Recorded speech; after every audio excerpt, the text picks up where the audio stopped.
with me, I'm joined by none other than Mitchell Smith. How are you, Mitch? What's happening, lads? All right? I'm alright, you? Yeah, nice to see you. Nice to see you, nice to see you. I mean, better circumstances since we last saw you, since your last sort of post-fight interview and stuff. How have you been sort of reflected since then? Yeah, I mean, I picked myself up. Obviously, you know, we can only sulk about it for so long. You know, it was a devastating time. It was a very sad time for me. But, you know, all I can do is just get back in the gym, work on things, you know, sort out what I've done wrong and make it right. So, yeah. Do you think you underestimated George Jupp? Yeah, massively. Coming into this fight? Massively.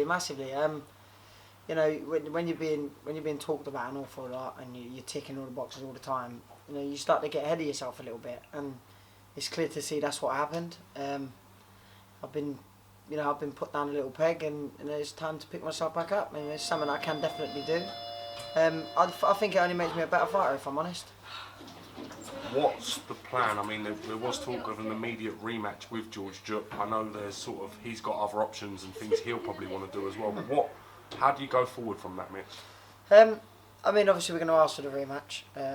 Whether I get it or not is either here or there. But, you know, like I said on social media, I'm happy to do it the hard way and start myself back at the bottom and work my way back up, you know. I'd like a warm-up fight, because obviously I broke my hand. So I'd like to just test the hand, you know, get the weight done properly. And yeah, you know, if I have to, like I said, if I have to do it the hard way, by all means that's what I'm doing. I'm prepared to do that. What have you changed since that defeat to George Jupp around you? What have you changed sort of in your routine, if you like? I've stopped being a bit of a playboy, a bit of a party man. I've got my new flat now, so just sort of just living properly, living like a normal athlete, I suppose. There was a time last year that I just got caught up with going out an awful lot, you know, being offered to go to clubs and whatnot for nothing, and you get caught up in it, and it just took me away from my boxing a little bit, and I thought I'd still be able to get away with it at boxing at the level I was. You know, that's not the case. So, you know, like I said, you know, you have to get rid of something. You know, it's either give up boxing because I don't want it enough, or give up the stuff that's taking my boxing away from me. So, you know, I want to be the best, and it's something I definitely can do.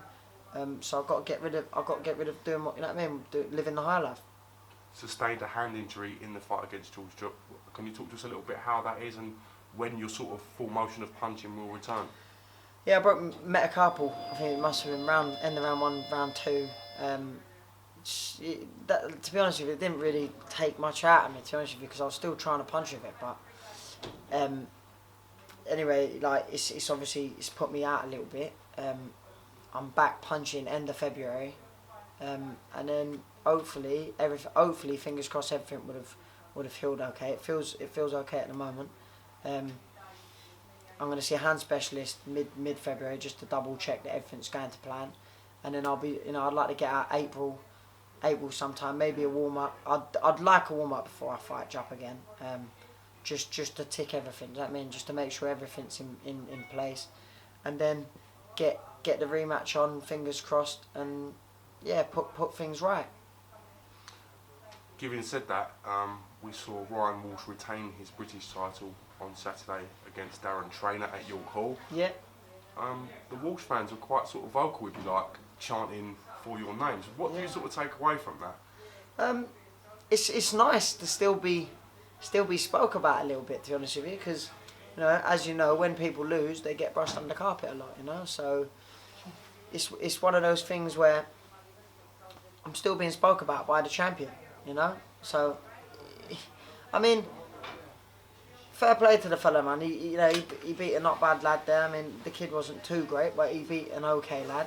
And at the end of the day, that's all you can do. You can only beat what's in front of it, you know.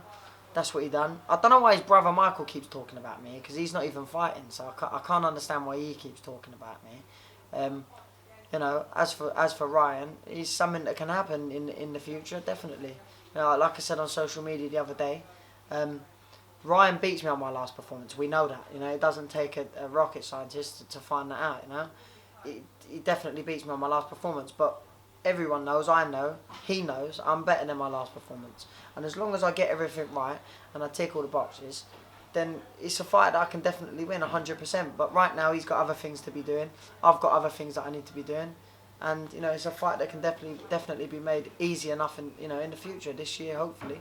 With that said, are you comfortable at making 9 stone? Do you think you can safely get to 9 stone? I haven't and perform as you need to. Yeah.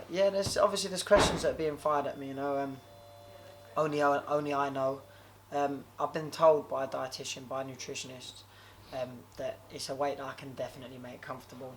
I suppose it's just a case of me being a little bit lazy at the moment. But like I said, this year is the year that I'm knuckling down, getting everything done properly, and I think you will see me at featherweight definitely.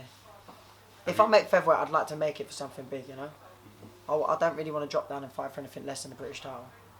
So. It must have been obviously hugely disappointing to suffer that defeat. Do you think it's been quite a humbling experience for you, and sort of a chance to reassess maybe where you was going right, where you was going wrong in certain aspects of your career? 100%. It's brought me down a massive peg, and also it's made me a better person in life. It's made me understand that, doesn't matter how good you get. I started to get a little bit cocky, a little bit arrogant. It takes a man to admit that. And to be honest with you, when I look back at how I performed in the press conference and how I performed running up to the fight, it was a little bit arrogant, it was a little bit cocky, and really it was probably the best thing that could have happened to me. You learn to find yourself again, and I think that's what it's done. It's made me a better person. It'll make me a better champion. 100%. 100%. I believe in that. 100%. Alright, listen, Mr. Smith, I can't thank you enough for your time today. It's Yeah, a great thank pleasure to get you on the Cassius Nelder show again, mate. Yeah, thank you very much. And we look forward to some imminent news regarding your next date. 100%. Top man, thanks, Good Mr. man.